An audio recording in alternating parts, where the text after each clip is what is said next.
Réunion des observateurs. Février 2026. Nous avons eu le plaisir d'accueillir Claire Brabant, chargée de mission chauve-souris au sein de Natagora. Natagora est une association engagée dans la protection de la nature en Wallonie et à Bruxelles. La pollution lumineuse est une problématique qui nous concerne particulièrement en tant qu'astronomes. Claire va nous présenter les impacts de ce phénomène sur la faune et la flore. Donc on va d'abord commencer sur l'adaptation de la faune et la flore à la vie nocturne. Donc déjà il y a jour, nuit, crépuscule, aube, et l'alternance jour-nuit, ça fait qu'il y a certaines bestioles qui ont évolué pour plutôt vivre la journée ou plutôt vivre la nuit. Donc il y a beaucoup d'espèces qui sont en fait pas complètement nocturnes. On dit que ce sont des chronotones. Donc un chronotone, ce sont des moments charnières, justement entre chien et loup, donc plutôt à l'aube et au crépuscule. Ils vont être très actifs. Donc le but de ces espèces-là, justement, c'est pouvoir voir sans être vus. Donc il faut savoir que la majorité des animaux sont nocturnes, donc il y a 28% des vertébrés qui sont partiellement ou exclusivement nocturnes, et il y a 65% des invertébrés qui sont partiellement ou exclusivement nocturnes. Donc on va commencer par les mammifères. Donc il y a beaucoup de mammifères du coup qui vivent au crépuscule, à l'aube ou la nuit. Et en fait parmi eux, il y a beaucoup d'espèces en fait qui font pour éviter l'être humain. Donc par exemple, c'est le cas par exemple des chevreuils, qui sont par chez nous plutôt crépuscule, qui vont plutôt vivre au soir ou au matin.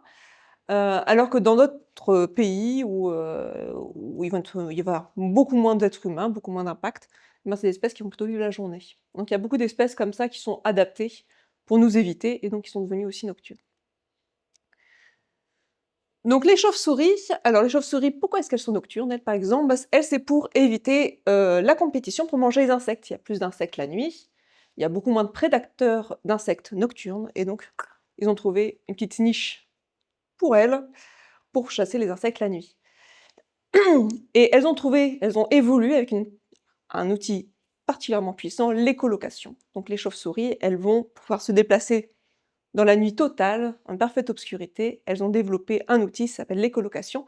Elles vont émettre des sons qui vont rebondir sur les proies ou sur les obstacles, et en fonction de si le son arrive plus vite à gauche ou à droite, elles vont savoir localiser la proie ou l'obstacle. Et c'est comme ça qu'elles vont pouvoir se déplacer dans l'obscurité la plus totale. Et il y a d'autres mammifères, donc il y a aussi beaucoup de mammifères qui ont évolué, qui vont adapter leur vue. Donc il y a beaucoup d'espèces qui ont des bâtonnets, beaucoup plus de bâtonnets, et donc ils vont plutôt voir en noir et blanc, mais ça va être beaucoup plus puissant pour voir la nuit. Et il y en a beaucoup d'espèces qui ont ce qu'on appelle le tapetum lucidum, donc c'est ce qu'on voit par exemple avec les chats, quand on éclaire un chat, on voit que c'est comme des petits miroirs dans la nuit. Mais il y a d'autres espèces aussi nocturnes qui ont ça. C'est une espèce de petite couche réfléchissante située au fond de l'œil, qui permet justement d'augmenter la quantité de lumière qui est perçue. Mais ils ont aussi adapté leur ouïe, donc leurs oreilles. Par des mammifères, ils ont des oreilles pour pouvoir bouger indépendamment l'une de l'autre, souvent des grandes oreilles, qui permettent de leur repérer beaucoup plus le bruit alentour. Et en plus ça, souvent ils ont des adaptations aussi, entendre sans être entendus. Donc ils ont souvent aussi beaucoup de poils en dessous des pattes, pour être très silencieux.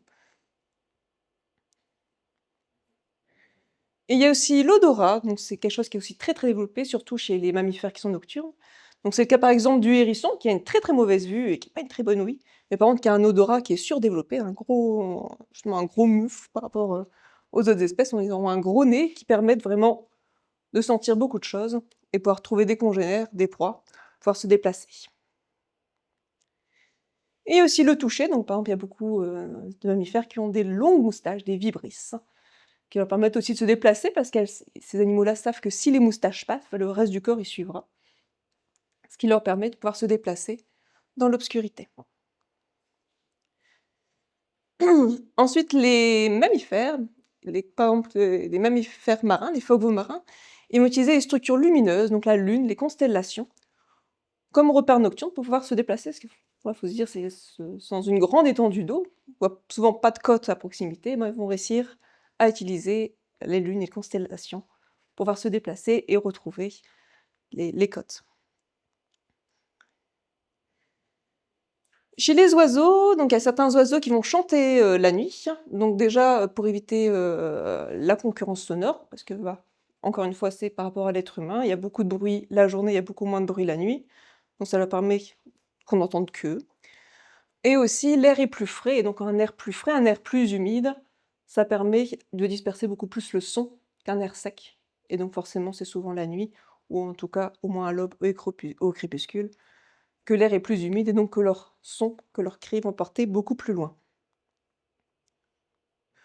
Donc par exemple ici j'ai planté plusieurs espèces, donc par exemple c'est le rossignol qui va chanter jour et nuit pour affirmer sa présence. Il y a aussi le rouge-gorge qui peut même en plus à chanter en pleine nuit. Il y a le rouge-queue noir. Il y a des espèces diurnes qui vont chanter aussi la nuit à proximité de l'éclairage public, ils vont se tromper. Il y a beaucoup d'oiseaux qui vont migrer de nuit, donc typiquement les grives, le coucou gris, mais plein d'autres espèces. Et du coup, ils vont migrer en groupe, et du coup, ils vont beaucoup communiquer entre eux lors du trajet pour pouvoir se déplacer ensemble.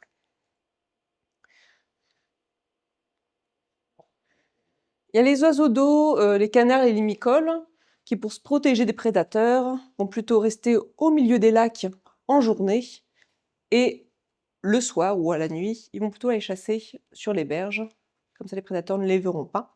Et du coup, ils ont souvent un gros bec avec beaucoup de récepteurs sensoriels qui vont permettre de pouvoir fouiller les berges à la recherche de nourriture. Comme adaptation, on a les rapaces nocturnes. Donc eux, ils perçoivent pas les couleurs, donc ils ont encore une fois, comme les mammifères que j'ai présentés tout à l'heure, ils ont beaucoup de bâtonnets qui leur permettent de voir en noir et blanc, mais ce qui leur donne une vision beaucoup plus précise la nuit, on voit beaucoup plus les contrastes. Et en plus ça, comme vous voyez au niveau du crâne, les yeux prennent une grande part du crâne, et c'est tellement gros qu'il n'arrive même pas à bouger ses yeux dans les orbites. Ça reste coincé, et il va compenser ça avec une grande mobilité au niveau de la tête, pour pouvoir voir tout ce qui l'entoure. Mais c'est pas la seule adaptation qu'ont ces espèces-là, parce que c'est aussi des espèces qui vont utiliser beaucoup le son, le petit bruit des rongeurs au sol pour pouvoir les chasser, et eux, ils ont des oreilles qui sont asymétriques. Donc pourquoi asymétriques? C'est parce que du coup, bah déjà, gauche-droite permettent de savoir si le bruit vient plus vite de gauche ou de droite, parce que le petit micro-mammifère, il est à gauche ou il est à droite. Et aussi, au bas, ça permet aussi d'avoir une idée de latitude, savoir si le micro-mammifère il est plutôt là ou plutôt là, en fonction, encore une fois, si ça arrive plus vite à l'oreille qui est plus basse ou à l'oreille qui est plus haute.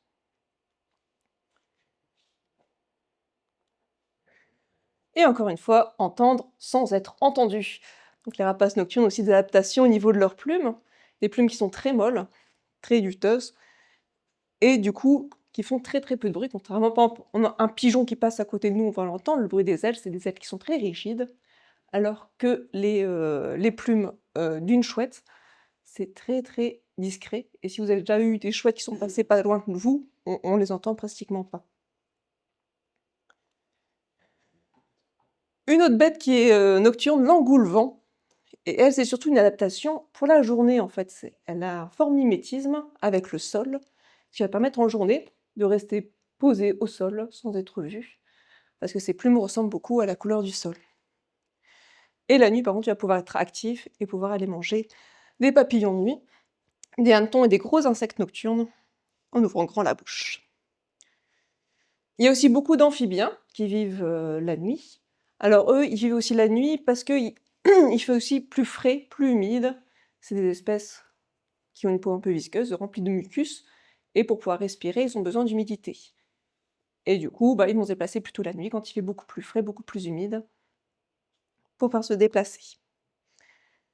Et eux, du coup, bah, comment ils vont faire? Parce que, voilà, il fait nuit, donc il faut pouvoir voir et entendre les choses. Donc ils n'ont pas une oreille particulièrement développée, par contre.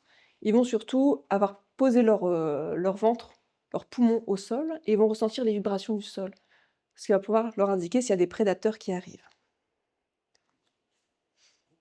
Il y a aussi les limaces et les escargots qui sont actifs la nuit. Encore une fois, c'est pour une raison d'humidité. Il fait beaucoup plus humide, beaucoup plus frais la nuit que la journée. Et en plus, là, les prédateurs, il y a beaucoup d'oiseaux qui sont beaucoup moins nombreux, beaucoup moins actifs la nuit. Il y a les orthoptères, donc ça c'est les sauterelles, les criquets, qui vont aussi, beaucoup striduler la nuit. Donc c'est-à-dire qu'ils vont faire du bruit, ils vont frotter leurs pattes ou vont frotter leurs pattes soit contre leur corps, soit contre des feuilles pour faire des bruits et ça, ils vont aussi faire plus la nuit que la journée. Encore une fois, c'est la compétition sonore. Il y a beaucoup moins de bruit la nuit que la journée et souvent, ils ont du coup un fort mimétisme. Souvent ça, c'est lié un peu à leurs habitats. Les sauterelles vertes, elles sont plutôt dans les arbres et ben, du coup, elles vont avoir la couleur des arbres, elles vont être très vertes, alors que d'autres petits criquets qui vivent plutôt au sol auront une couleur marron, très mimétique et comme ça leur permet la journée de se cacher des prédateurs. Et il y a aussi beaucoup d'insectes, comme les vers luisants par exemple, qui vont émettre du coup, des lumières la nuit, pour pouvoir communiquer, attirer, donc c'est les femelles qui brillent pour attirer les mâles.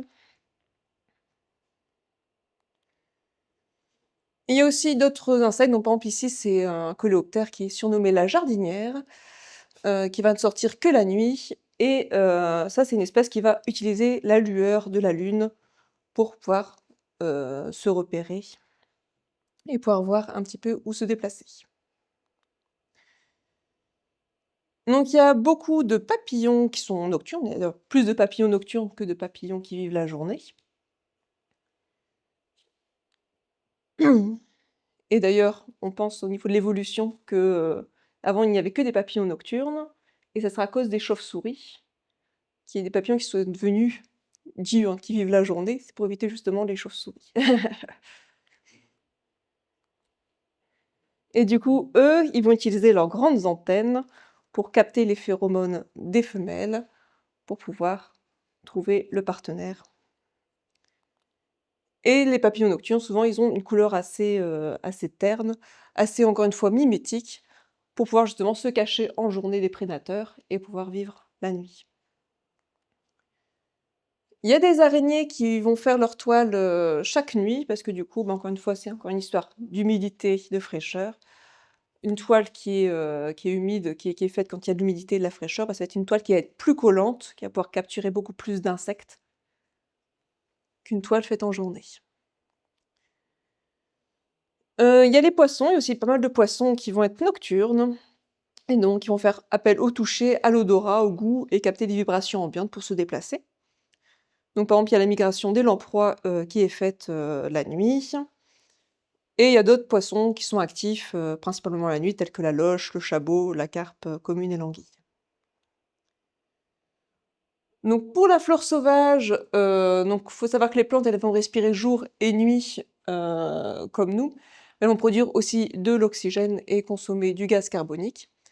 Donc ça, elles vont faire ça la journée grâce au processus de photosynthèse avec la lumière.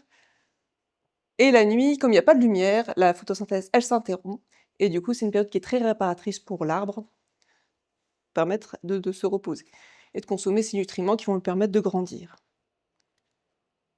Et il y a certaines plantes du coup qui ont coévolué avec les pollinisateurs nocturnes. Encore une fois, il y a beaucoup plus d'insectes qui vivent la nuit que la journée. Et du coup, il y a beaucoup d'espèces et c'est souvent, ces arbres-là, c'est souvent des arbres qui ont des fleurs blanches, des fleurs pas d'une couleur très, très, très visible, par contre qui ont une très, très forte odeur, comme le chèvrefeuille et la clématite. Des fleurs qui sont très, très fortes pour pouvoir attirer justement les insectes nocturnes. Donc déjà, il faut savoir que le cycle lunaire, ça va influencer, l'activité des espèces nocturnes et donc très impactant, c'est par exemple la pleine lune. Il y a beaucoup d'espèces qui vont être très, très peu actives, quand il y a la pleine lune, parce que rien que la pleine lune, c'est déjà une lumière qui les dérange. C'est déjà trop pour elles, en fait, pour ces espèces-là. Donc quand on se dit déjà la pleine lune, ça les dérange, hein, on se doute que le lampadaire à côté. Et donc l'être humain, un animal qui est diurne, donc nous on est fait pour vivre la journée, mais on compense un petit peu avec, notre bon cerveau on est très ingénieux, on a pu faire plein de choses pour pouvoir un petit peu augmenter notre période d'activité, notre période où on peut être réveillé et du coup on a produit de la lumière artificielle. Et donc maintenant il y a plein de choses qui sont éclairées, il y a des routes, il y a des bâtiments, des monuments, des anciennes, des vitrines, on met des lasers pour faire joli. Donc il y a des lumières utiles, des lumières moins utiles. Et le problème, c'est que c'est un phénomène qui est planétaire. Donc il y a que quelques petites zones, parce qu'il y a un retard de modernisation, par exemple en Afrique, où il y a des endroits où il n'y a pas encore trop d'êtres humains et donc il n'y a pas encore trop de pollution lumineuse, mais c'est quand même quelque chose qu'on voit beaucoup. Et on n'est pas particulièrement bon élève, nous, la Belgique, quand on voit... Voilà, on est vraiment... On en met vraiment beaucoup, beaucoup d'éclairage la nuit. Et donc l'impact sur la biodiversité, il est largement documenté, et pour certaines espèces, on en parle même depuis plus d'un siècle. Donc par exemple, il y a un premier article qui a été fait en 1888 sur la collision des oiseaux contre les tours éclairées, ou en 1936, où on parle de retard dans la tombée des feuilles pour des arbres. Par contre, le gros avantage de la pollution lumineuse, c'est que c'est une pollution qui est réversible. Contrairement à des pollutions chimiques où des fois il faut attendre des années pour que la pollution chimique parte, et c'est très compliqué à mettre en place, la pollution lumineuse, on arrête d'éclairer, et c'est fini. Donc voilà un petit peu tous les groupes d'espèces qui sont impactés selon la littérature, donc en fait tous les groupes d'espèces qui existent. Donc déjà les espèces impactées, on a les insectes, donc comme je vous disais, la plupart des insectes sont nocturnes, donc forcément ils vont être fortement impactés à différents niveaux. Donc la lumière artificielle, c'est quand même la deuxième cause d'extinction des insectes après les pesticides. Donc le plus gros problème, c'est le phénomène d'attraction des insectes nocturnes par la lumière. Donc on est clair, les insectes sont attirés par la lumière et ils vont soit mourir par collision, se taper contre la lampe, ou bien ils vont s'épuiser à tourner autour, ou en tout cas ils vont pas se reproduire, pas se nourrir, ils vont mourir de faim autour des lampadaires par exemple. Et aussi par prédation. Donc ça, par exemple, c'est typiquement une pipistrelle commune, c'est une des espèces de chauve-souris qui va profiter des éclairages pour chasser. Et donc elle va profiter que l'insecte est attiré pour aller, au lieu de chercher un petit peu à l'aveugle, elle va prendre les insectes qui sont attirés par le lampadaire. Et donc forcément, elle va profiter de ça, mais au détriment des pauvres petits insectes. Et forcément, comme les insectes sont impactés, et ça va avoir un effet en boucle, parce que comme je vous avais dit, il y a des espèces de plantes qui ont coévolué avec les insectes pour la pollinisation, par exemple les fameuses plantes qui ont des fleurs blanches qui sont très fortes, le chèvrefeuille et clématite. Et du coup, s'il n'y a plus d'insectes pour venir butiner les arbres, et donc faire de la pollinisation, et ça va forcément impacter à plus long terme la flore. Ça va impacter aussi les amphibiens. Donc, comme je disais, il y a beaucoup d'amphibiens qui sont nocturnes pour une histoire de fraîcheur et d'humidité. Et là, les amphibiens, en fonction des espèces, ils vont être attirés, enfin, on va avoir des soucis différents avec l'éclairage. Donc il y a des espèces comme les crapauds qui vont être, eux, attirés par les sources lumineuses, et du coup, avec tout ce que ça peut engendrer, parce qu'ils sont attirés par la source lumineuse, souvent, les endroits lumineux, c'est des routes, par exemple, donc ils vont être attirés par la route éclairée et vont se faire écraser. Il y a certaines espèces comme les rainettes qui, elles, vont être lucifuges. Donc lucifuge, ça veut dire fuir la lumière, vont éviter à tout prix les endroits qui sont éclairés. Et donc ça va limiter leur territoire de chasse, ça va limiter leur zone où ils vont pouvoir se déplacer. Et donc ça va aussi limiter les échanges génétiques entre les individus. Et il y a aussi, par exemple, une étude qui a montré que les mâles de grenouilles vertes qui sont exposés à des lumières artificielles, ils vont être moins vocales, donc ils vont pouvoir moins se reproduire, ils vont moins attirer les femelles, et ils vont se déplacer plus fréquemment, avec aussi tout ce que ça peut engendrer, parce que les déplacements chez un amphibien, c'est un risque de se faire écraser, c'est un risque de prédation. Les oiseaux aussi sont fortement impactés par la pollution lumineuse, donc il y a par exemple lors des déplacements migratoires, des lumières artificielles qui peuvent occasionner de la mortalité, soit par collision directe, une vitre qui est éclairée, soit par épuisement, par prédation. Et il y a certains migrateurs qui vont être attirés par la lumière le long des côtes, ou par exemple ils vont se retrouver piégés par des halos lumineux comme ça, ils vont avoir du mal à trouver la sortie et à retrouver leur route. Et il ne faut pas oublier aussi qu'il y a beaucoup d'oiseaux qui vont utiliser, encore une fois, les constellations comme repère pour se déplacer, et donc quand ils arrivent en ville, sous le halo lumineux, ils ne voient plus les constellations, ils vont se perdre un petit moment avant de pouvoir retrouver leur route. Donc il y a 100 millions d'oiseaux qui s'écrasent contre les immeubles éclairés en Amérique du Nord. Et donc, par exemple, Chicago a fait un test. Ils ont imposé des règles qui obligeaient les immeubles à éteindre leur éclairage intérieur et à occulter les fenêtres après une certaine heure. Et ils ont rendu compte que le nombre de collisions a été divisé par 5. Comme quoi, ça peut marcher. Ça va être aussi impacté en période de nidification, donc quand il y a les jeunes, quand ils font les nids et qu'il y a les jeunes, il y a beaucoup d'oiseaux juvéniles qui vont être attirés par les sources lumineuses, parasites, et ils vont du coup avoir du mal à regagner leur nid et être de nouveau nourris par leurs parents. Et aussi en période de reproduction, on se rend compte qu'il y a des zones éclairées qui vont être évitées par certaines espèces d'oiseaux pour éviter la prédation, parce qu'ils s'installent leur nid à côté d'un lampadaire, bah, c'est un risque à ce que le prédateur nocturne, il voit le nid, il voit les jeunes, donc ils vont éviter d'installer leur nid à ces endroits-là. Il y a certaines espèces diurnes, comme le rouge-gorge ou le merle noir, qui vont chanter de nuit à proximité de l'éclairage public. Donc ils vont se tromper, ils vont penser que c'est le matin, ils vont penser que c'est la journée, ils vont pouvoir chanter. Et malheureusement, ça va les épuiser. C'est pas pour rien qu'il y a la nuit aussi, c'est qu'ils doivent dormir. Et donc au lieu de dormir, de se reposer, eh ben, ils vont chanter, ils vont s'égosiller. Donc les rapaces nocturnes, bah, comme j'ai dit, ils ont une super adaptation, des gros yeux, pour bien voir la nuit. Des yeux tellement gros qu'ils ne peuvent pas bouger dans l'orbite. Et ben eux, s'ils sont éclairés par des phares de voiture, par exemple, et ben ils vont perdre leur orientation, ils peuvent avoir des collisions du coup justement avec ces voitures. Ils vont avoir du mal à se repérer, ils vont mettre beaucoup de temps à pouvoir revoir normalement, pour arrêter d'être éblouis en fait, ce qui va leur faire perdre du temps pour pouvoir se remettre à chasser. Il y a les oiseaux de mer qui vont être parfois trompés par des reflets lumineux, donc ça c'est souvent avec des toits qui brillent un petit peu, des toits en zinc par exemple, ou justement avec la pollution lumineuse, ça va faire un petit reflet comme si c'était la nuit en fait, enfin, comme si c'était de l'eau au niveau de la nuit, et on pensait qu'ils vont pouvoir se poser et atterrir sur un plan d'eau en fait, et du coup il va y avoir des collisions avec des toits comme ça. Ça peut être aussi avec des toits de voitures qui sont éclairés. Chez les mammifères, donc il y a beaucoup de mammifères qui, encore une fois, mènent une vie nocturne et du coup qui préfèrent circuler dans le noir ou dans les zones d'ombre. Donc il y a des études qui ont prouvé que les renards, les chevreuils, les blaireaux, ils vont fréquenter 10 fois moins les lisières de forêt éclairées que celles qui ne le sont pas.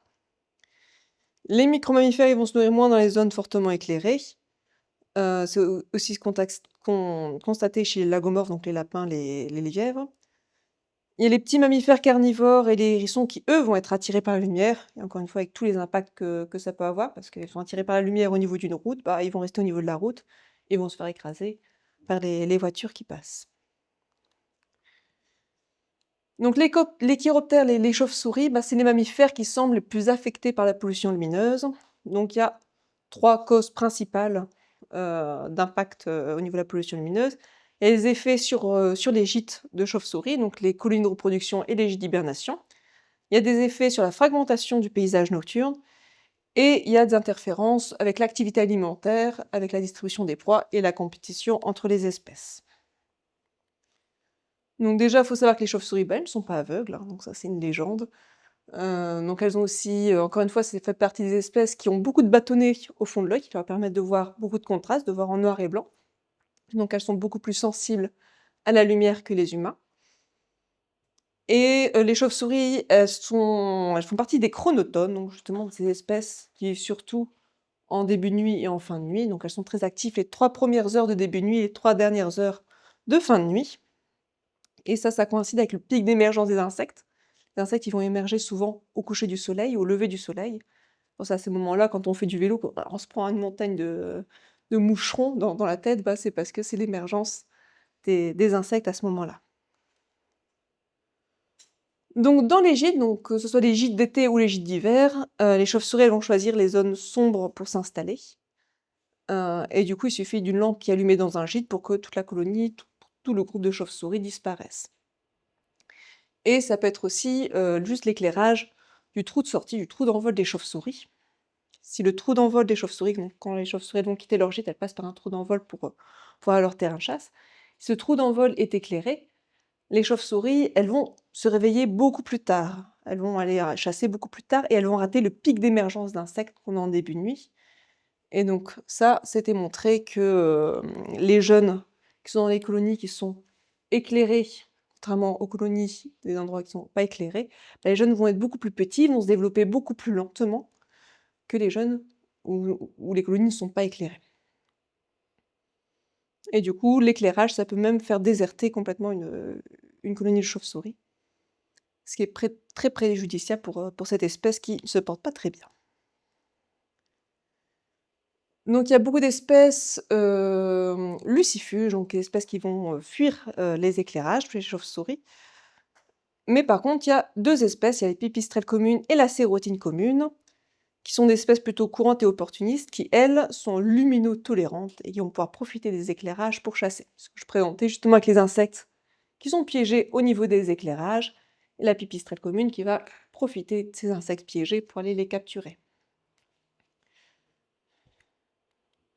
Du coup, on pourrait se dire, bah, chouette, chouette, chouette, mettons des éclairages partout, on va pouvoir favoriser les pipistrelles communes et les sérotines communes.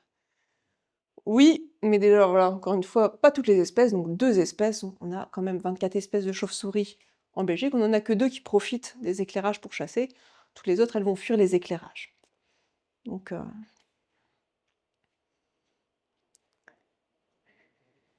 Et en plus de ça, il y a quand même, au fur et à mesure, une perte de nourriture sur les terrains de chasse. Même pour les espèces qui profitent des éclairages, et ben en fait, l'insecte qu'elle va attraper, c'est un insecte qui n'aura pas eu le temps de se reproduire, qui n'aura pas eu le temps de faire des petits.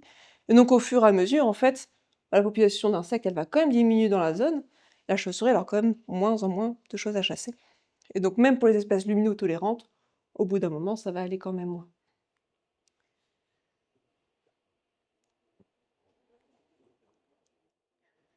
Et par contre, il y a des espèces de chauves-souris, beaucoup d'espèces de chauves-souris, qui ont un vol qui est très très lent. Et donc, c'est des espèces qui vont éviter vraiment les éclairages, des espèces qui vont fuir les éclairages. Et donc, dans ces espèces qui sont lucifuges, dans ces groupes d'espèces, on a les rhinolophes, les murins, les oreillards, la barbastelle. Et donc, toutes les zones de chasse qui sont éclairées, ça devient purement et simplement inaccessible pour elles. Des espèces qui vont pas pouvoir, et du coup, qui vont même pas pouvoir passer une route qui est éclairée.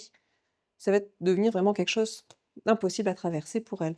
Et donc, ce qui cause un gros problème, par exemple chez nous en Belgique, on a une colonie de rhinolophes à Modave qui est complètement bloquée alors qu'elle est à 30 km d'une colonie à côté.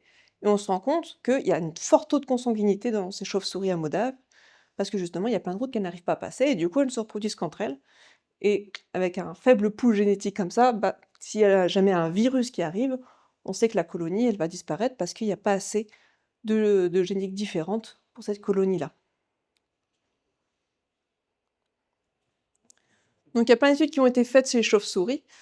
Donc par exemple, ça c'est des haies qui ont été demandées en fait au niveau des routes qui sont qui empêchent les chauves-souris de passer, si c'était plutôt le bruit de la route ou l'éclairage de la route qui posait problème.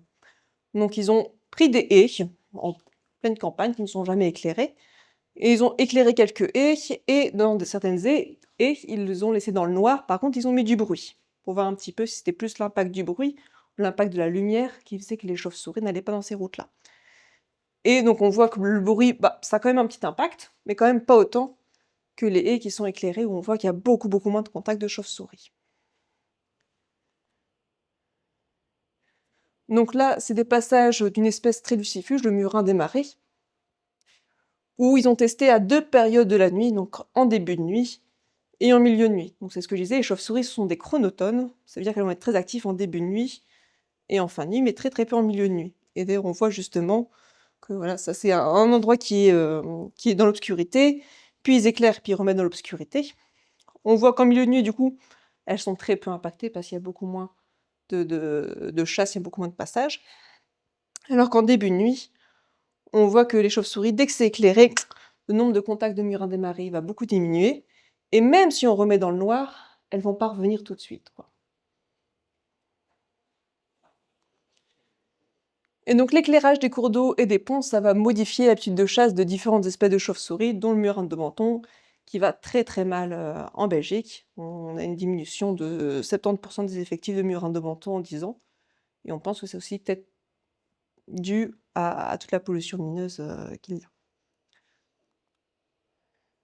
Hem, donc ils ont testé aussi, l'éclairage, sur, d'autres espèces comme le petit rhinolophe, où on voit aussi que, c'est des espèces qui sont très, très impactées. On va, dans pareil, une haie qu'on va éclairer, on va remarquer qu'il y a -75% d'activité au niveau de cette haie qui est d'un seul coup éclairée, contrairement à une haie qui n'est pas éclairée. Alors pourquoi est-ce qu'il y a ces espèces de justement de chauves-souris à vol lent qui vont éviter l'éclairage? Et ben bizarrement, c'est pour éviter la prédation des oiseaux qui vivent la journée. En fait, il y a beaucoup de rapaces, diurnes qui, avec l'éclairage, en fait, vont pouvoir chasser plus tard. Ils vont pouvoir chasser pendant la nuit et pouvoir chasser surtout les chauves-souris. Et du coup, toutes les espèces à vol lent, elles savent qu'elles sont particulièrement, elles risquent particulièrement de se faire prédater par ces animaux-là et du coup, qui vont vraiment éviter les éclairages. Et ça fait partie de ces espèces-là qui sont très impactées rien que par la pleine lune. Même la lumière naturelle, ça va diminuer l'activité pour ces espèces lucifuges. Comme autre espèce impactée par la pollution lumineuse, on a les poissons. Donc ça va perturber la migration de poissons tels que l'anguille. Il y a un phénomène aussi d'attraction par la lumière artificielle pour certaines autres espèces de poissons. Et il y a une forte augmentation du coup de l'activité nocturne pour certains poissons quand c'est éclairé. Il y a aussi un gros impact sur le zooplancton, qui va remonter, plus régulièrement à la surface quand c'est éclairé et du coup être victime beaucoup plus de la prédation. Donc ça va modifier toute la chaîne alimentaire. Donc la flore sauvage aussi, elle est fort impactée, par la pollution lumineuse. Donc ça va par exemple déclencher une floraison prématurée, de certains arbres qui sont à proximité de l'éclairage, avec, le risque, s'il y a du gel, et ben, les fleurs, elles vont tomber et il n'aura pas eu le temps, de se reproduire et donc il y aura pas de fruits, il y aura pas de graines. Il y a aussi, les arbres, ça vous voyez souvent en ville, l'endroit qui est éclairé, et une partie de l'arbre qui va garder ses feuilles et qui du coup, qui va garder ses feuilles beaucoup plus longtemps. Et donc pareil, c'est pas pour rien que les arbres, ils perdent leurs feuilles quand il y a moins en moins, de jours, quand l'hiver se rapproche, ça va être pour le protéger du gel, en fait. Alors que du coup, les arbres qui sont éclairés, ils vont garder leurs feuilles et par contre, ils vont être beaucoup plus sensibles au gel et ça va faire des dégâts au niveau de l'écorce de l'arbre qui peut conduire l'arbre à mourir à force d'être éclairé.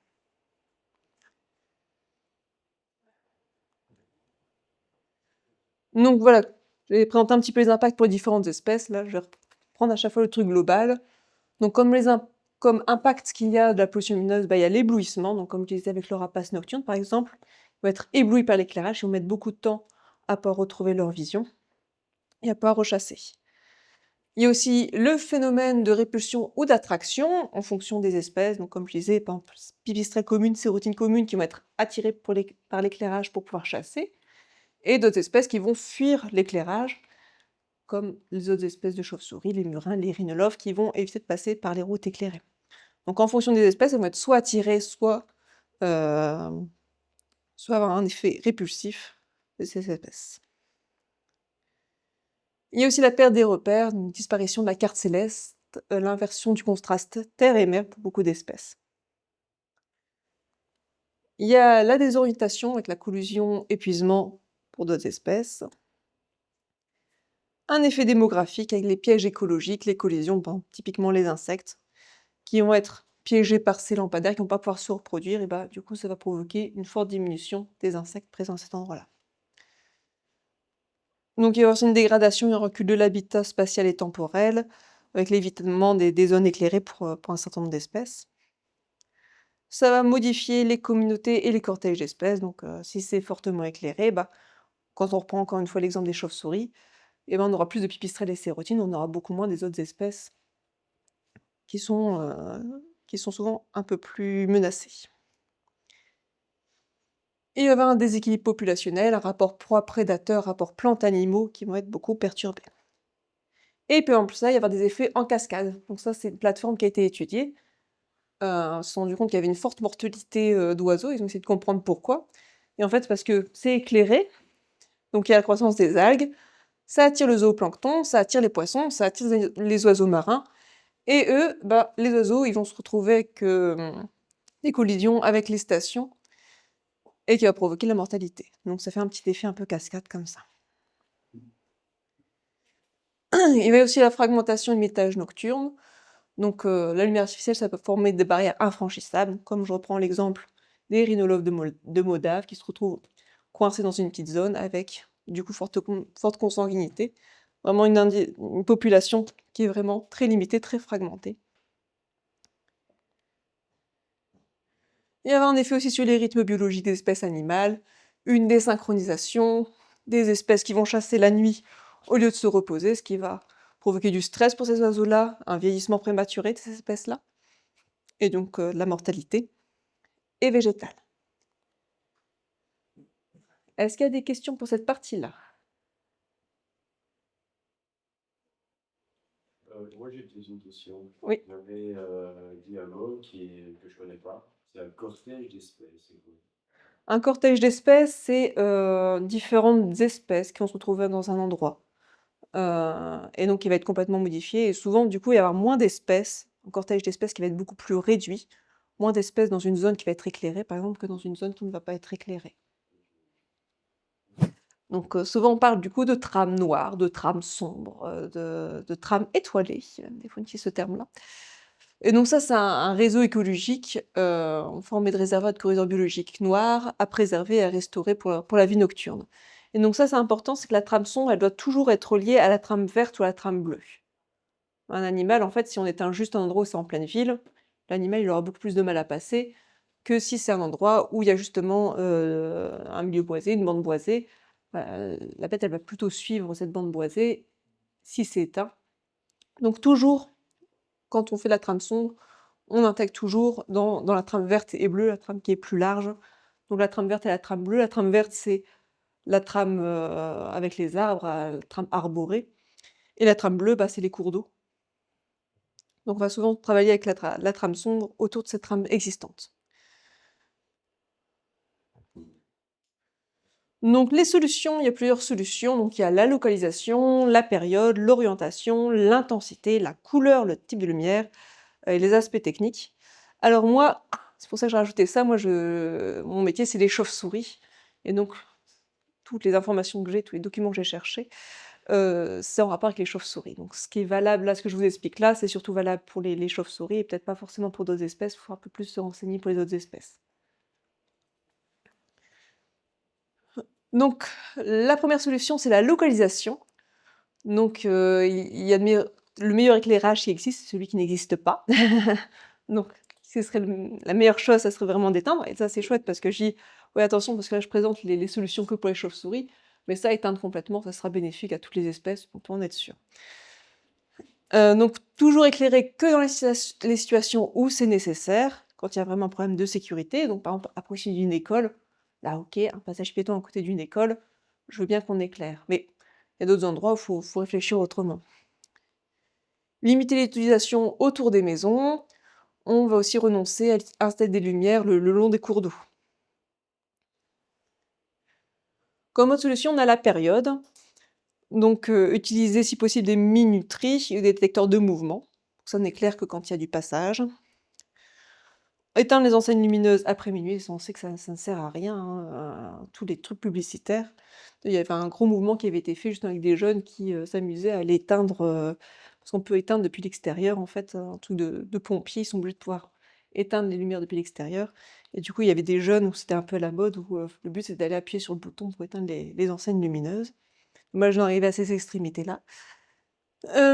Aussi parce qu'on peut faire, il y a pas mal maintenant de ce qu'on appelle de dimming, donc c'est diminuer la lumière. Donc il y a beaucoup maintenant de choses d'intelligence, d'éclairage intelligent, où justement ils vont baisser de 80% l'intensité de l'éclairage entre 21h et 6h du matin. Juste pas un mensonge, ça, parce qu'on voit ça sur le long des autoroutes. Moi, ça me casse les pieds de voir ça le long de l'autoroute, notamment qui redescend vers Liège, où ils mettent éclairage adapté, des appareils. En réalité, c'est toujours un éclairage. Oui, oui, oui, et c'est ce que j'ai aussi, c'est bien beau ça, mais encore une fois, il y a beaucoup d'espèces où c'est des chronotones, Donc ils sont très actifs en début de nuit et en fin de nuit, au moment où nous on a le plus besoin d'éclairage aussi. Et donc en fait, elles s'y retrouvent pas ces espèces-là parce que du coup on va éclairer qu'au milieu de la nuit où il y a le moins d'espèces qui sont actives. Ils savent jamais quand c'est éteint, ils ont vu, de toute façon. Mm. Et pour justement les animaux et tout ça, le fait ici par exemple on est éteint de minuit à 5 heures, ça n'a aucune conséquence pour eux. Moi, c'est quand même mieux que rien. Il y a quand même des bestioles qui vont pouvoir profiter quand même de cette extinction. Mhm. Mais en effet, c'est pas utile pour toutes les espèces. Le mieux, c'est de ne pas éclairer du tout. Mais en tout cas, entre ça ou éclairer tout le temps, mieux vaut quand même choisir la diminution de l'éclairage en pleine nuit. Aussi maintenant, il y a des systèmes de contrôle qui va réduire la puissance lumineuse en fonction des conditions. Donc s'il pleut, bah, ça va éclairer un peu plus. S'il pleut pas, ça va pas éclairer. Donc il y a possibilité apparemment maintenant de plus en plus d'avoir justement des éclairages un petit peu intelligents et qui vont pouvoir varier en fonction, des conditions climatiques, des conditions de circulation, de la luminosité du ciel. Aussi, comme solution, bah, il y a l'orientation en fait, tout simplement arrêter d'éclairer, notre ciel, éviter les éclairages en boule, en sphère qui sont horribles, qui vont éclairer aussi bien en haut, qui ne sert à rien, qu'en bas. Et donc, il y a de plus en plus maintenant des super abat-jour, des déflecteurs qui vont permettre vraiment à éclairer que le sol et uniquement le sol, ce qu'on veut, regarder. Et ça peut aider les animaux. Ça oui, parce que du coup, par exemple, si La lumière est toujours là. oui, mais si elle est vraiment réduite à un endroit et en plus ça, si l'éclairage est assez bas et qu'elle est vraiment concentrée à un endroit, les animaux, ils peuvent se balader au-dessus. Il y a beaucoup d'animaux qui sont volants, comme les chauves-souris, les oiseaux, qui vont pouvoir se déplacer un petit peu au-dessus. C'est en effet pas suffisant pour toutes les autres espèces, mais ça peut au moins favoriser certaines. On peut aussi diminuer l'intensité lumineuse des éclairages publics. Donc en ce moment, on est plutôt entre 60 lux. Donc, par exemple, ici, c'est un parc à Bruxelles où ils ont fait des tests justement. Donc là, c'est 60 lux, là, c'est 20 lux, et là, c'est 4 lux. Et donc, ce qui est proposé, c'est justement tester ça et puis demander aux gens, voilà, qu'est-ce que vous en pensez, qu'est-ce que vous en pensez, pour un petit peu déjà si les gens ils se rendaient vraiment compte qu'on était passé à du 4 lux par rapport au 20 lux habituellement. Et ça, d'ailleurs, ça avait été assez chouette parce qu'en fait, il y a pas mal de gens qui s'en rendaient même pas compte que l'éclairage avait diminué, quoi. Alors qu'on parle quand même d'une diminution de 60 lux à 4 lux, quoi. Et donc les gens étaient plutôt partants. Aussi, on peut choisir des éclairages qui sont non éblouissants, qui sont en ça plus favorables aux conducteurs âgés, ils vont être beaucoup moins éblouis. Donc comme autre solution, c'est les couleurs. Donc ça, par contre, c'est uniquement valable pour les chauves-souris. Donc là, la couleur rouge orangé, c'est génial pour les chauves-souris et les insectes, mais apparemment ça serait pas bénéfique du tout pour les amphibiens. Donc ça, c'est un petit peu aussi à voir quand on est dans une zone, est-ce qu'il y a des amphibiens ou pas d'amphibiens? Est-ce qu'il y a plus de chauves-souris que d'amphibiens? Quelles espèces on va favoriser? Et s'il y a autant de chauves-souris que d'amphibiens, dans ce cas, c'est chercher une autre solution, comme baisser l'intensité, éteindre les éclairages. Mais pour les chauves-souris, en tout cas, les lumières rouges, orangées, donc qui sont souvent en dessous de 1800 Kelvin, c'est des couleurs qui vont être très bénéfiques pour les chauves-souris et pour les insectes. Donc ça, il y a plusieurs producteurs de battes-lampes, on appelle ça des battes-lampes.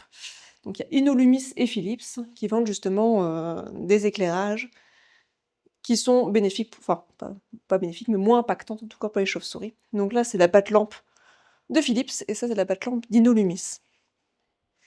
Et comme autre technique qui existe maintenant aussi, c'est la gélatine rouge. Parce qu'il y en a beaucoup qui disent « Ah bah oui, mais on peut pas changer l'éclairage, on l'a changé il y a 2 ans. On peut pas détruire le lampadaire qui nous a coûté super cher pour mettre un lampadaire spécial chauve-souris. » Mais maintenant, il existe des gélatines qu'on peut fixer sur le lampadaire, qui vont filtrer la lumière et faire passer que de la lumière rouge orangée, moins impactante pour les chauves-souris, et du coup qui coûtent que 10 €, qu'une dizaine d'euros, qui vont pouvoir fixer. Par contre, c'est la main-d'œuvre qui va coûter le plus cher, parce qu'il faut des gens, forcément, qui ont un truc élévateur pour fixer la gélatine au lampadaire, mais ça peut être une solution. Par contre, c'est une solution temporaire. Ça veut dire que tous les 2-3 ans, il va falloir rechanger cette gélatine qui aura vieilli. Mais du coup, au final, ça pesait un peu le pour et le contre, mais ça permet des fois de patienter, d'avoir un lampadaire suffisamment après ancien pour pouvoir le changer et justifier son changement en faveur d'un lampadaire spécial chauve-souris. Comme solution, on a les aspects techniques. Donc on peut installer des mâts qui vont être beaucoup moins hauts, à 4-6 mètres maximum, et pas aussi haut, et ça permettra, justement, si on a des arbres qui sont suffisamment grands, que les bestioles qui volent puissent passer au-dessus des lampadaires et être beaucoup moins impactées. On peut aussi espacer les lampadaires de 50 mètres, ce qui va être beaucoup moins impactant pour les espèces. Et on peut revêtir la route d'un goudron qui va absorber la lumière pour éviter le réfléchissement de la lumière vers le ciel. Comme autre solution qu'on peut utiliser, c'est les catadiopes. Donc les catadiopes, c'est quand on passe avec nos voitures. Là, ça va réfléchir la lumière sur une espèce de petit plot, qui permet de repérer la route. Donc ça, c'est génial. Moi, j'ai un peu plus de soucis, c'est avec les marquages luminescents. C'est la peinture qui va être allumée la nuit, la phosphorescence. Mais ça, en fait, c'est pas encore bien étudié sur pas mal d'espèces. Donc on ne sait pas l'impact sur les vers luisants, par exemple, parce que c'est pile poil la même couleur. Donc moi, j'ai beaucoup de réserves par rapport à cette technique-là, mais ça existe. Comme recommandation, bah, c'est conserver des vastes surfaces d'habitat sans lumière, des zones un petit peu refuge pour toutes les espèces lucifuges. Il faut conserver les corridors de connexion qui sont sans lumière, ne pas éclairer les entrées des colonies de chauves-souris, ni les haies, ni les lisières, ni les chemins forestiers, et ne plus installer de nouveaux éclairages ou en supprimer, ça serait génial.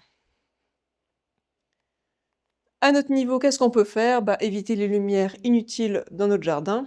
Donc il y en a beaucoup qui installent justement avec des petits éclairages comme ça dans le jardin, où comme ça il y a un petit panneau photovoltaïque dessus, et donc ils disent «Ouah, c'est écologique». Bah non, en fait, parce que même un petit éclairage dans son jardin, bah, ça va gêner plein d'espèces. On va éviter d'illuminer la façade inutilement. Et en plus de ça, bah, on va éviter des éclairements de façade typiquement comme ça, où ça éclaire aussi bien le ciel que le sol. Donc on va choisir quand est-ce qu'on éclaire, à quelle heure et quelle saison, pour combien de temps. Et par exemple, si vraiment quelqu'un qui s'inquiète beaucoup pour la sécurité, ce qui s'est fait cambrioler ou quoi, un détecteur de mouvement en fait, parce que c'est encore plus pratique, parce qu'en fait, ben, un voleur va arriver, ça va s'éclairer d'un coup, on va tout de suite le voir, la personne. Donc ça peut être une bonne solution pour l'aspect sécuritaire. Et comment on éclaire? On va choisir le type de lampe pour éclairer que ce qu'on doit vraiment éclairer. On peut choisir aussi avec quelle ampoule, donc encore une fois, privilégier des lumières chaudes, des lumières orange, rouge, plutôt que des lumières blanc, bleu, qui sont très froides et qui vont embêter beaucoup plus d'espèces. Aussi, quelque chose qu'on sous-estime beaucoup, c'est les éclairages intérieurs qui peuvent éclairer l'extérieur. Donc ça aussi, on conseille beaucoup aux gens, bah, mettre des teintures, mettre des rideaux, pour éviter justement que la lumière à l'intérieur des bâtiments n'aille à l'extérieur. Et bien sûr, bah, suggérer aux communes, faire la sensibilisation auprès des communes, pour leur dire qu'est-ce qu'il faut éclairer, comment, quand, pourquoi, est-ce qu'il faut vraiment éclairer ces endroits-là? Et militer contre les aberrations lumineuses. Ça, vous devez le connaître, là, c'est le phare de Liège qui est assez catastrophique. Et il y en a plein, quoi. Il y a des barrages, il y a des ponts. Mais ils ont arrêté. Le phare, ils ont... Ça a fonctionné. Donc, en région wallonne, donc c'est ce que je disais, on a un gros souci au niveau de la réglementation. Donc, il n'y a pas d'obligation légale d'éclairer la voirie, mais par contre, il y a une obligation de sécurité. Donc, la loi est un peu floue. Donc, il y a beaucoup de communes qui disent, bah oui, mais l'aspect sécurité, c'est aussi, on doit être tenu de signaler tout danger aux utilisateurs des routes. Et c'est vrai que la personne peut se retourner contre eux en disant, bah si j'ai eu un accident, c'est parce que vous n'avez pas éclairé la route, parce que je ne voyais rien. Donc c'est un petit peu compliqué, ils sont dans une espèce de petit flou au niveau de la réglementation. Ils n'ont pas d'obligation d'éclairer, mais ils ont une obligation de sécurité. Par contre, ça c'est chouette au niveau obligation, on a la directive Natura 2000. Donc pour tous les sites qui sont Natura 2000, il en faut des sites Natura 2000 et malheureusement on n'en a pas assez.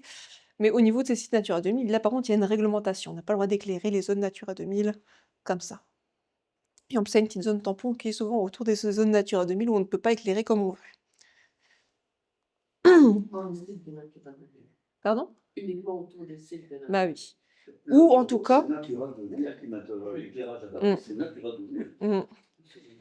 Ouais, c'est déjà ça. Et après, il y a aussi les espèces Natura 2000. Et donc, si on trouve une espèce hautement protégée, par exemple un rhinolophe chez les chauves-souris, à tel endroit, on peut aussi justifier l'extinction de l'éclairage en disant c'est une espèce Natura 2000, on a des obligations européennes, on ne peut pas éclairer comme on veut, l'espèce chasse à ces endroits-là. Mais encore faut-il les trouver. Et aussi le problème en région wallonne, c'est qu'on a plein de fournisseurs d'éclairage différents. Donc aussi dans une commune, on ne va pas savoir si c'est Aurès qu'il faut te contacter, s'il faut. Donc il y a trop de fournisseurs d'éclairage différents et ça c'est pas forcément évident. Et des fois même dans une commune, il y a 3 fournisseurs d'éclairage différents. Donc des fois ça veut dire qu'il faut sensibiliser 3 fournisseurs dans plus de la commune et tout ça. Et donc là, en région wallonne, ils ont fait le plan lumière 4.0, LUA, où justement c'est l'éclairage de nos autoroutes, où ils ont réfléchi à plein de choses, avec les économies d'énergie, des éclairages sans dispersion avec un nul de 0, donc ça veut dire que c'est pas censé éclairer le ciel, avec un éclairage qui va s'adapter en fonction de la météo. Ils peuvent diminuer, éteindre l'éclairage aux périodes qui sont sensibles. Donc extinction dès 22h du 1er avril au 31 octobre sur les sites Natura 2000. Ils utilisent le dimming, comme on disait, avec justement de la réduction d'intensité lumineuse au niveau des autoroutes d'une certaine heure à une autre certaine heure. Il y a des températures de couleur plus chaudes dans les zones Natura 2000, et ils ont diminué la hauteur des mâts au niveau des écoducs, l'endroit où il y a des passages d'animaux. Donc ça, c'est la théorie. C'est pour ça que j'ai mis « oups », parce que dans la pratique, c'est bien joli, ils disent « oui, alors on a baissé la température de couleur, on a mis une couleur qui est beaucoup plus blanc-chaud que blanc-froid au niveau des zones Natura 2000, sauf que quand on regarde leur température, on est à du 2800 Kelvin. Donc pour rappel, pour les chauves-souris, c'est 1800 Kelvin max. Donc c'est clairement pas assez orangé, assez rouge pour diminuer l'impact au niveau des chauves-souris. Donc la température de couleur est encore beaucoup trop forte. Il y a aussi un problème au niveau du calendrier. Donc on parle du 1er avril jusqu'au 31 octobre, sauf qu'il y a beaucoup d'espèces de chauves-souris qui vont être actives dès le mois de mars, par exemple, et donc là, elles vont être impactées pendant leur période de migration pour passer de leur cycle d'hiver à leur cycle d'été, donc ça ne va pas non plus. Et aussi un problème de la période de dimming de la nuit, parce qu'encore une fois, ça va être actif de minuit, ils vont baisser de 50% l'intensité lumineuse de minuit à 5h du matin. Sauf qu'encore une fois, il y a beaucoup d'espèces qui sont des chronotones, qui vivent en début de nuit ou en fin de nuit, et donc toutes ces espèces-là, elles s'y retrouvent pas. Donc c'est pas bon du tout, le plan lumière 4.0 des autoroutes. Ensuite, ça c'est un chouette projet qui a été mis en place par la région wallonne sur le site du géoportail. Et donc quand vous mettez géoportail région wallonne sur internet, vous allez tomber sur des cartes où ils ont référencé tous les points lumineux qui n'étaient pas nécessaires. Donc en fait, et donc ça c'est un chouette truc qu'on peut montrer à la commune en disant votre point lumineux ici, il a été référencé sur ce géoportail comme inutile. Parce que trop loin d'une habitation, trop loin d'une école, trop proche de sites Natura 2000. Donc ils ont fait tout un travail là-dessus pour justement référencer les points d'éclairage inutiles. Et donc ça, c'est un très bon outil justement pour aller vers les communes avec ces cartes du géoportail. Et aussi le droit, ça nous-mêmes. Oui, n'importe qui. Vous pouvez aller géoportail région wallonne et vous allez tomber sur géoportail. Là, vous mettez point lumineux. Et vous allez tomber tout de suite sur la carte des points lumineux inutiles, obsolètes. Tout à l'heure, on regardera un peu. Comment? Ouais, c'est ça. Oh, Ouais. mais à quelle partie, quoi? Ah ouais, t'as tout donné là, c'est vraiment. C'est intéressant, c'est vrai. Et donc ça, c'est un super travail qu'ils ont fait. Et ça, c'est vrai que c'est un bon outil parce que du coup, en effet, là, c'est un travail qui a déjà été fait. Quel compte Non, faut militer nous-mêmes en allant voir les communes en disant le site du géoportail a dit ça, la région wallonne a fait ce gros travail-là. Ils ont prouvé que ce point-là ne servait à rien, ce point lumineux-là ne servait à rien. Il faut faire quelque chose. Alors, j'ai présenté quelques projets que nous, on a fait à Natagora sur la pollution lumineuse. Donc, on a fait le projet Smart Light Hub. Donc c'était, il y a quelques années parce qu'en justement, il y a pas mal de communes qui changeaient justement les éclairages au mercure, les éclairages un petit peu orangés pour les éclairages LED. Ils avaient souvent 2 choix, les communes, pour installer leurs éclairages, c'est soit du 2200 Kelvin, soit du 4000 Kelvin. Et du coup, ils disaient: «Bah, le 2200 Kelvin, ça va être bénéfique, ça va être moins impactant pour, plein d'espèces que le 4000 Kelvin». Et du coup, nous, on a voulu tester ça parce que dans la bibliographie, on part chaque fois du 1800 Kelvin. Disons, bah, 2200-1800 Kelvin, on est quand même un peu loin. Et du coup, on a testé sur différents groupes d'espèces, testé sur les chauves-souris, sur des grands mammifères, les micro-mammifères, les orthoptères, donc criquets, sauterelles, les oiseaux, les papillons de nuit, les pollinisateurs. On a testé plein d'espèces différentes, avec différents types d'éclairage différents. Donc on a utilisé le système, le protocole Before After Control Impact. Donc ça veut dire qu'on a fait l'étude avant, après qu'on ait mis des éclairages, et avec un point de contrôle où on ne change rien. Ça permet de voir un petit peu, d'avoir un élément de comparaison. Et on a testé ça sur 2 habitats, on a testé ça en milieu plutôt ouvert, un milieu plutôt fermé, pour voir si ça impactait aussi, le milieu impactait plus, l'éclairage installé dans différents milieux impactait plus les espèces ou pas. Et donc l'étude était réalisée sur 3 semaines, donc 1 semaine sans éclairage, puis on posait les lampes pendant 1 semaine, enfin pendant 2 semaines en tout, et au bout d'1 semaine, on faisait de nouveau des relevés, exactement les mêmes relevés, pour avoir les relevés avant et après l'éclairage. Donc on prenait des sites qui étaient suffisamment grands et homogènes, et on espacait 3 points de 200 mètres. Un point avec un point de contrôle où on n'éclairait jamais, que ce soit avant ou après. Un endroit où on mettait une lampe classique à 4000 Kelvin, et un endroit où vous appelez ça justement des lampes écologiques, des lampes à 2200 Kelvin.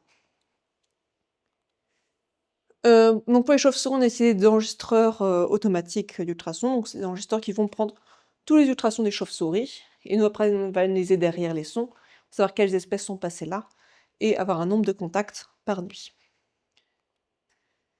Et ce qu'on a pu montrer pour les chauves-souris, c'est que les espèces lucifuges, les murins et les oreillards, qu'importe l'éclairage, soit du 4000 Kelvin ou du 2200 Kelvin, elles évitaient la zone. Elles n'étaient plus présentes après qu'on ait posé les éclairages. Donc c'est la preuve que 2200 Kelvin, c'est clairement pas suffisant. Il faut au moins du 1800, voire en dessous du 1800 Kelvin. Et pour les espèces luminotolérantes, donc pipistrelles et sérotines communes, on a remarqué qu'elles étaient beaucoup plus actives en présence de sources lumineuses, mais pareil, qu'importe que ce soit du 2200 Kelvin ou du 4000 Kelvin, elles profitaient de l'éclairage pour chasser. C'est des espèces qui sont luminotolérantes. Donc attention quand même, parce que c'était une étude, on avait peu de sites, donc c'est pas une étude qu'on peut montrer vraiment comme exemple, parce qu'il aurait fallu faire ça sur beaucoup plus de sites pour avoir vraiment quelque chose de statistiquement bien fiable. Mais en tout cas, voilà les observations qu'on a pu faire. Pour les autres espèces, là, il n'y a pas grand-chose qui a pu être montré, et malheureusement, des fois, c'était même un petit peu l'inverse. Donc par exemple, pour des oiseaux, ils avaient des endroits avec pies grièches, et en fait, ils s'installaient sur les lampadaires, ça leur faisait des nouveaux endroits, des nouveaux spots pour se poser, pour pouvoir chasser. Et donc en fait, ça montrait que les éclairages, c'était bénéfique pour la pie grièche, ce qui n'est pas vraiment vrai. Mais donc, il y avait pas mal de biais pour les autres espèces. Ça, c'est un projet donc qu'on a eu sur Bruxelles, où il y a une grosse étude qu'on a réalisée, pour justement réfléchir à une trame sombre en région bruxelloise, et il y a une commune qui s'est lancée, la commune de Gênes, donc je vais présenter un petit peu ce projet-là. Donc d'abord, on a fait une petite étude un petit peu plus générale sur Bruxelles. Quel était le problème? Donc on a regardé un petit peu nos espèces lucifuges, nos espèces de chauves-souris qui vont fuir les éclairages, pour voir un petit peu où est-ce qu'ils étaient présents, et donc on voit que c'est tous nos petits points jaunes. Ils sont vraiment aux extrémités de la région bruxelloise, là où c'est le moins éclairé. Et donc pareil, on a fait des notes de pollution lumineuse. Donc ça, c'est uniquement avec des cartes satellites de Bruxelles la nuit. Et on a vu du coup que, par exemple pour l'oreillard, qui est une espèce qui est très très lucifuge, qui va vraiment fuir les éclairages, on remarque que voilà, presque la moitié de nos contacts, c'est uniquement dans les zones vraiment très très peu éclairées. Et elles sont très, très peu présentes au-delà de 12. Et donc en fait 12, vous voyez, on a vert foncé, vert clair c'est 8-14, et ensuite on passe tout de suite à du 15 en note de pollution lumineuse, et donc sont vraiment très très limitées à des endroits qui sont peu éclairés.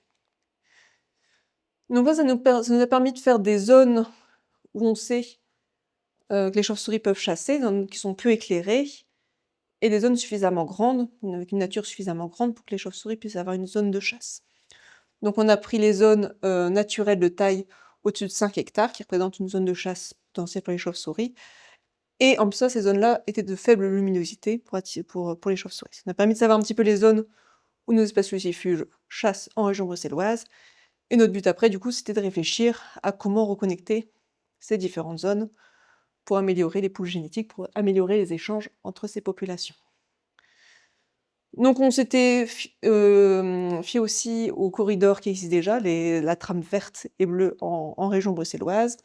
Donc par exemple, on a mis tout le canal en réflexion trame sombre, mais on a aussi réfléchi à d'autres endroits pour que les chauves-souris puissent passer d'une zone à une autre. Donc on avait fait ce travail-là, qui avait été publié, et il y a la commune de Getz qui est venue nous voir en disant « Ah bah j'ai vu ça, moi j'ai vu que dans notre commune, il y avait justement des réflexions trame sombre.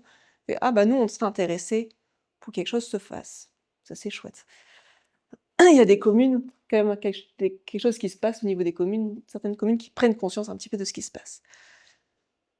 Donc la commune de Getz s'est lancée, et du coup on s'est concentré vraiment sur le nord de la commune de Getz, et on a fait un petit peu un laboratoire pour tester plein d'éclairages différents dans le nord de la commune de Getz pour voir un petit peu qu'est-ce que les chauves-souris allaient préférer. Donc on s'est intéressé qu'à des zones d'intérêt pour les chauves-souris, des zones qui étaient déjà connues comme routes de vol potentielles des chauves-souris. Donc on a plusieurs parcs, et donc en fait à chaque fois, ça faisait des connexions entre ces différents parcs, ces endroits-là où on a pu changer l'éclairage. Donc en 2021, on a fait le suivi des chauves-souris avant le changement d'éclairage, et ensuite on a fait l'étude en 2022 et 2023, après le changement d'éclairage, pour voir un petit peu comment allaient nos petites chauves-souris, s'il y avait une amélioration, et s'il y avait des éclairages qui étaient plus bénéfiques pour elles que d'autres. Et donc c'est vraiment chouette, parce qu'au début, du coup, on a juste commencé avec la commune de Getz, nous, Bruxelles Environnement, qui est un petit peu le financeur de tout ça, Sibelga qui gérait l'éclairage. Ça, c'est l'avantage aussi en région bruxelloise, c'est qu'il n'y a que Sibelga qui gère l'éclairage, donc plus qu'un seul à sensibiliser.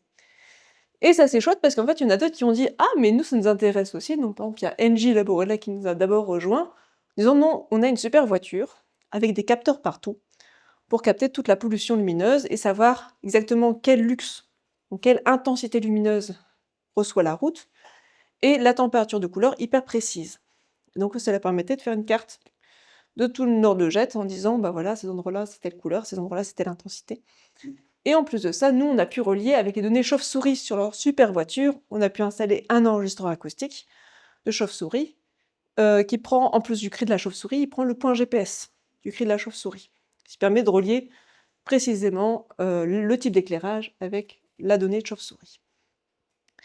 Et ensuite, il y a Radiance 35 qui nous a rejoint aussi en disant « Ah, mais nous, notre truc, c'est le social. Nous, ce qu'on va faire, c'est des sondages, on va aller voir les riverains, après le changement d'éclairage, pour savoir bah, qu'est-ce que vous en pensez de la lumière rouge? Qu'est-ce que vous en pensez qu'ici, on a baissé à 4 lux ?» Et donc, ils ont fait tout un travail de sondage, en allant voir carrément les riverains, pour avoir leurs avis sur ce changement d'éclairage. Et donc, on a pu tester plein d'éclairages différents. Donc, par exemple, avenue Librecht, là, on a installé l'éclairage batte-lampe de Philips. Pour l'avenue du Sacré-Cœur, on a installé des pattes-lampes Inolumis. Pour la rue du Pré, ici, ils ont carrément supprimé, donc il y avait l'éclairage qui était sur les deux côtés de la route, sauf qu'il y a un côté de la route où c'est un parking.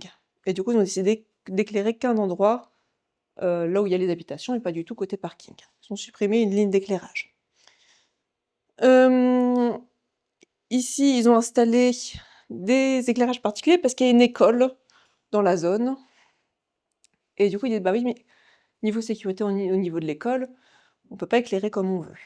Sauf qu'on a dit, bah oui, mais les écoles, ok, jusqu'à 18h, il y a des enfants qui peuvent sortir, mais après ça, il n'y a plus d'enfants. Et du coup, en fait, ils ont installé un éclairage qui éclaire en blanc en début de nuit. Donc de 18h à 20h, c'est du blanc. Puis de 20h à 22h, c'est du orange. À partir de 22h, c'est du rouge. Et pareil, et donc à 5h du matin, ça repassait à du orange jusqu'à 7h, et puis de 7h à 8h, c'était de l'éclairage blanc. Et ça ne changeait jamais. Les horaires ne changeaient jamais en fonction de la saison. Et du coup, en hiver, quand il n'y a pas de chauve-souris, bah, c'est pas impactant pour les chauves-souris. Et en été, on passait tout de suite à la lumière rouge, tout de suite. Ensuite, rue Toussaint, ils ont installé justement la gélatine rouge autour des lampadaires. C'est des lampadaires qu'ils avaient changés récemment.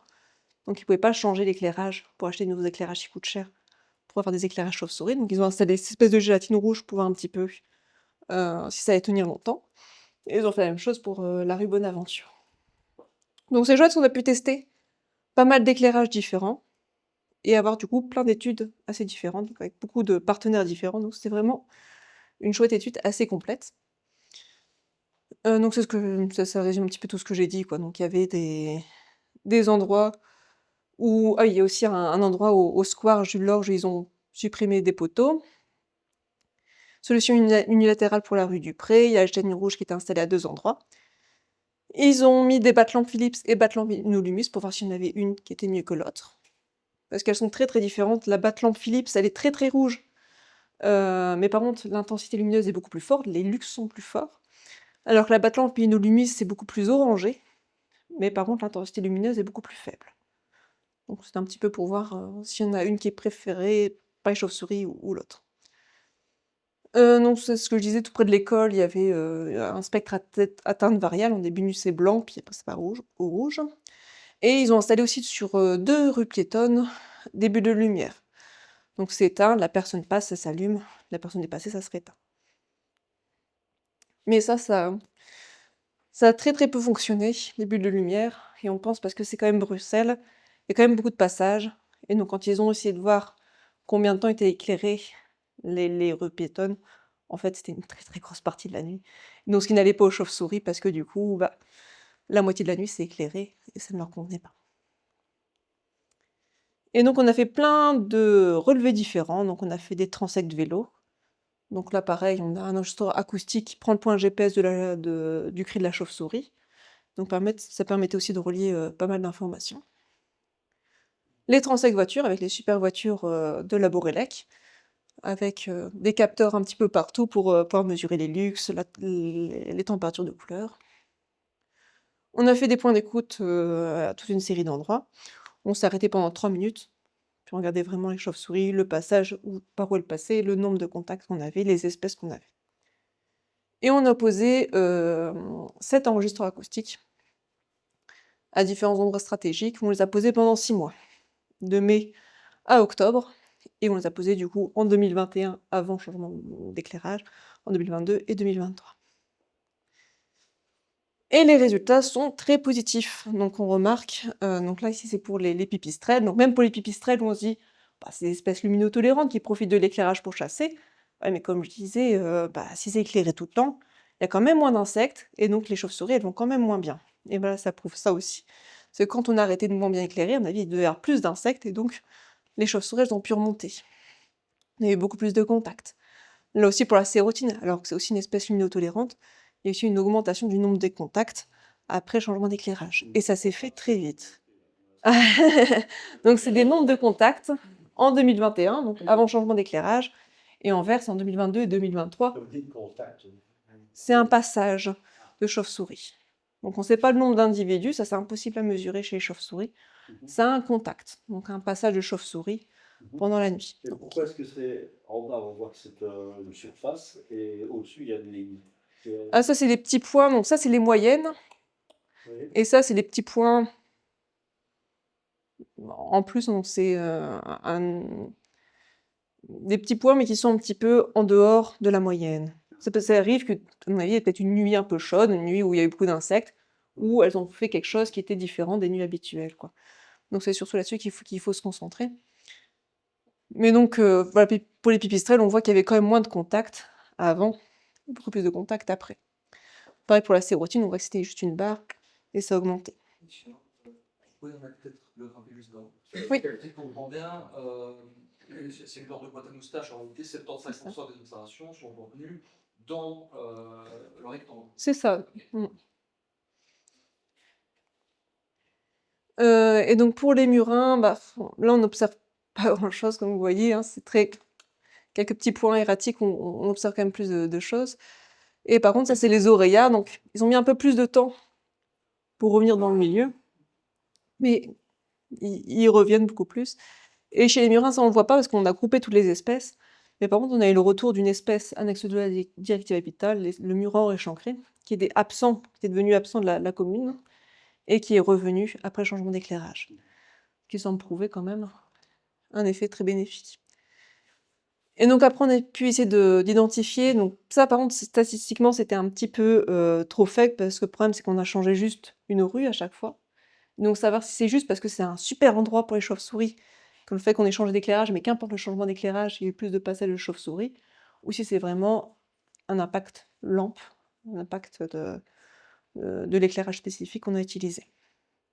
C'est un peu plus difficile au niveau statistique de savoir s'il y a vraiment un éclairage qui est plus bénéfique qu'un autre. Mais en tout cas, dans nos trucs, ça semble montrer que, quand même, que la gélatine rouge, c'est le changement qui est le plus efficace. Mais ce qui paraît logique, parce qu'en fait, la gélatine rouge, c'est quelque chose qu'on va jeter au niveau du lampadaire. Et donc, en plus de baisser la température de couleur, de ne faire passer que la lumière orangée au rouge, ça va aussi diminuer l'intensité lumineuse. Le filtre, il va agir sur les deux choses.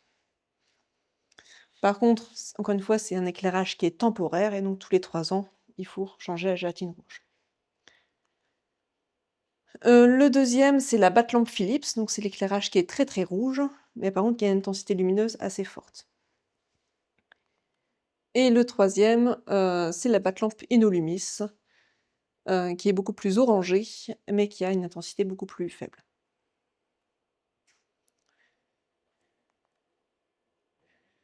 Donc voilà, en principe, quand on veut justement mettre une trame sombre, il faut identifier les zones clés utilisées par les espèces concernées. Donc c'est ce qu'on a fait au début, où on a regardé un petit peu la carte du nord de jet en disant « Ah bah là, il y a ce parc-là, il y a ce parc-là. Ici, ça fait un beau corridor pour le passer des chauves-souris. Là, ici, il y a ça. » Donc toujours au début, réfléchir un petit peu, si j'étais une chauve-souris, où est-ce que je passerais? Ensuite, identifier les éléments, la trame verte et bleue, pour installer la trame sombre par-dessus. Donc pareil, on va installer un endroit justement de passage de chauve-souris. Identifier les points de conflit, et puis construire un plan d'action justement avec quelle zone c'est plus intéressant, modifier l'éclairage plutôt que d'autres zones. Est-ce qu'il y a des questions? Est-ce qu'il y a Jade, ils ont continué C'est l'avantage, c'est qu'une fois que c'est installé, les lampes, on les laisse parce qu'encore une fois, c'est un peu difficile de dire ah la lampe elle nous a coûté tant, on va détruire la lampe pour installer une nouvelle lampe. Donc, c'est depuis 2023, ils continuent à mettre de la gélatine et compagnie. alors gélatine, non. Donc c'est la vieille gélatine encore. Mais ça, on est en cours de. Enfin, c'est surtout Bruxelles Environnement qui chipote ça, qui est encore en cours de discussion avec la JET, parce que le problème, c'est que le gouvernement a changé au niveau de JET, et donc c'est plus les verts, parce qu'avant c'était quelque chose qui était très bénéfique pour nous. Le public devrait être orangé, non pas bleu. Alors, pour les chauves-souris, oui. Mais encore une fois, attention, on sait que pour les amphibiens, par exemple, la lumière orangée, elle serait beaucoup plus néfaste que la lumière verte. Donc c'est, encore une fois, à voir. Donc, ce qui serait le mieux, c'est de baisser l'intensité vraiment lumineuse pour tous les éclairages, parce que là, pour le coup, c'est bénéfique pour toutes les espèces. Ou éteindre complètement, ça c'est une must du must, mais... Si je comprends bien, la floraison survient non pas parce qu'il fait plus chaud, mais parce que le temps... Parce qu'il y a plus de lumière pendant Ouais, plus c'est ça. longtemps. Donc ça veut dire que quand il y a eu des journées comme avant-hier où il a fait plus chaud que la normale, où certaines personnes s'exclament qu'on voit déjà des arbres fleurir, c'est pas vrai en fait. Souvent, la chaleur est quand même liée aussi à la lumière. Ouais. Si on a une journée très ensoleillée, il va souvent faire plus chaud aussi.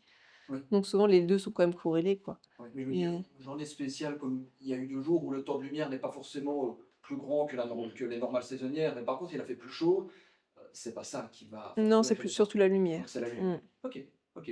Idem pour les autres cycles, donc la perte de feuilles et la naissance de bourgeons, c'est C'est seulement surtout lié à la lumière. Ouais, ok, d'accord. Surtout en grande partie, parce que encore une fois, si jamais il y a trop une période de grosse sécheresse, on voit que les feuilles des arbres elles tombent. Ouais. Mais là, c'est autre chose, c'est parce que les plantes ont soif, Ouais, il manque c'est d'eau. Donc voilà. Mais en effet, de manière générale, en fonction des saisons, c'est surtout la lumière, le temps de lumière qui va définir si l'arbre va perdre ses feuilles, va fleurir. Ok, ok. Et troisième question, et puis je laisserai les autres. Vous avez parlé en tout début de conférence d'animaux qui se serviraient de constellations pour se déplacer. Mm. Ça c'est cool parce que je ne le savais pas, mais il y a quand même quelque chose qui, sur l'épée entre guillemets, c'est que forcément, les constellations pour les animaux ne seront pas les mêmes constellations que nous on utilise, bien sûr, mais surtout, les configurations d'étoiles, les constellations changent selon les saisons. Donc ça veut dire que des constellations, des animaux, pardon, qui se guident, qui guideraient via les constellations auraient du coup une vision du ciel d'hiver, une vision du ciel d'été dans ce cas-là? Bah, après, ça, je suis pas du tout spécialiste de la question. Dans les chauves-souris, ouais. Mais il faut aussi se dire que les chauves-souris, enfin les chauves-souris, les animaux, surtout les animaux migrateurs hein, qui vont utiliser les constellations, ils vont souvent migrer à la même période. Ah oui. Donc ça, faut me dire aussi si les constellations, si on prend une même date, est-ce que la Oui, oui. constellation sera la même? Ce sera le même ciel.